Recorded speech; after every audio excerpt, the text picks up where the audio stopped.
One of the major developments was the insidious but very effective political correctness movement. And it's effective because it shuts down debate on the issues that they disagree with. You just label it politically incorrect. They label people racist, fanatics, right-wing extremists.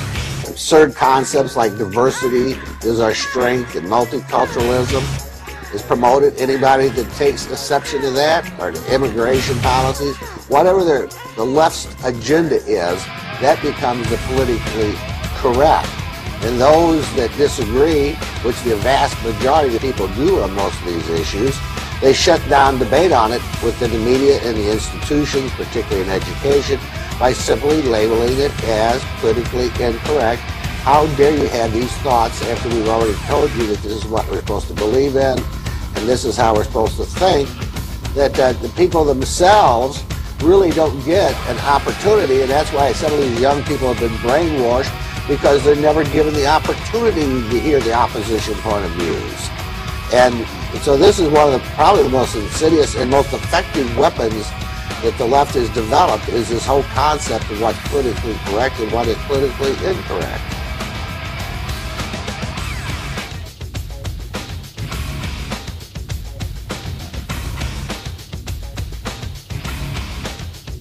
Our vote increased from 808,000 to 943,000. That's a 17% increase on a falling turnout.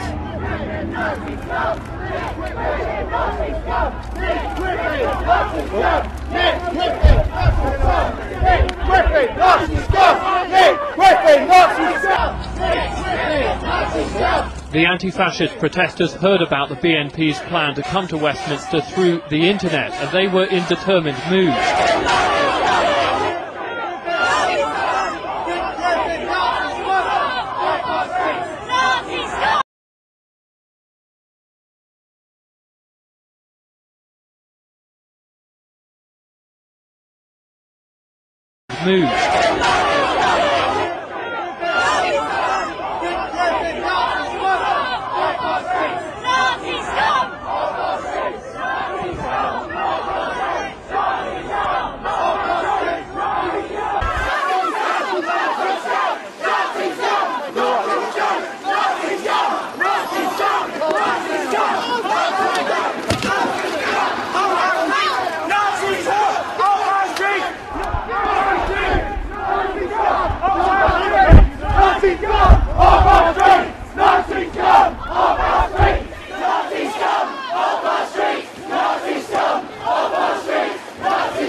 The man who organised today's egg attack, Martin Smith, from the campaign group Unite Against Fascism.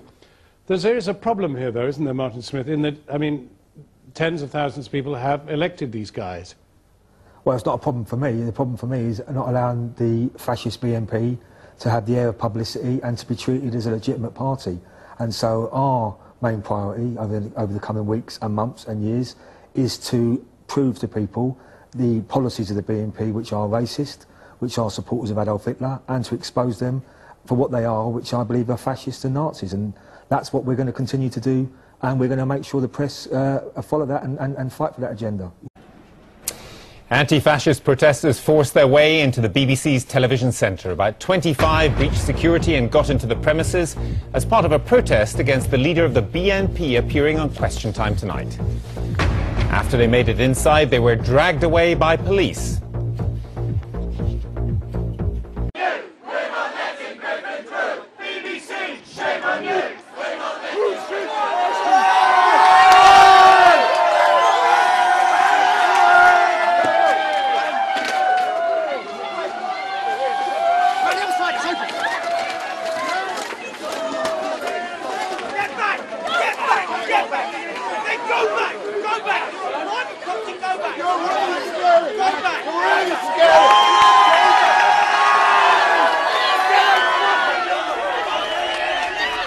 You can just see the police and guards trying in vain to stop around 20 anti-BNP protesters getting inside the main building.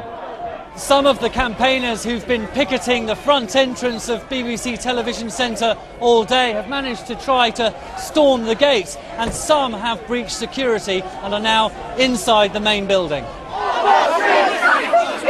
After around half an hour of pushing and shoving, the intruders, mostly students, were thrown out. What did you do when you got inside? I exercised my democratic right to stop the fascists getting on national television. We got pushed into a corner. They put us up like animals in the corner. They put us up like animals in the corner, and they said, if you do not move, we will remove you physically. And then they dragged us out. This footage shows some of those who got within yards of the studios being removed from the main reception. Mr. Vaz, do you not think it was very unwise for Alan Johnson to say that Ms Hodge was talking the language of the BNP when we have just heard those voters in Nottingham saying immigration, it's out of control, it's disturbing, upsetting when you see your country changing, we don't recognise England? Are they all speaking the language of the BNP? Well, that's a snapshot of what's happening in some parts of the country. The fact is that we have the toughest immigration policy that I have ever seen. If you look at enforcements, they're up over anything that I've ever experienced before. And as someone who deals with a lot of immigration cases, 90% of my caseload tonight was about immigration.